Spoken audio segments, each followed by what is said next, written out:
Hi friends, welcome to 5 Minutes Tech YouTube channel. Here is Vivo V29 Pro smartphone. In this video, you will learn how to change home screen transition animation in your phone Vivo V29 Pro. First of all, I here go to some pages in my phone. Okay, and I go to home screen. This is home screen transition animation. Okay, so some transition is already set. Okay, if you would like to change transition animation for home screen, yes, you can do it. What you do is go to the settings, then go to lock screen and wallpaper.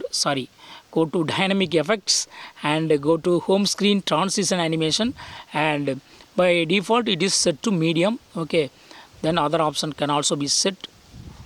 If you would like to use no transition, click on none. Okay, click on apply, so that no transition is now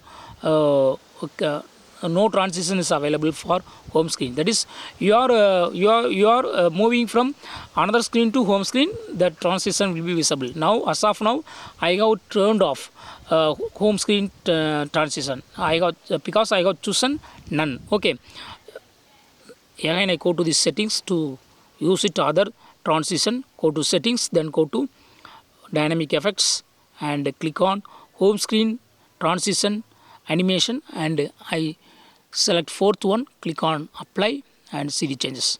See here. Okay, so in this way you can easily change home screen transition animation in your phone Vivo V29 Pro. That's all friends. Thanks for watching. Bye.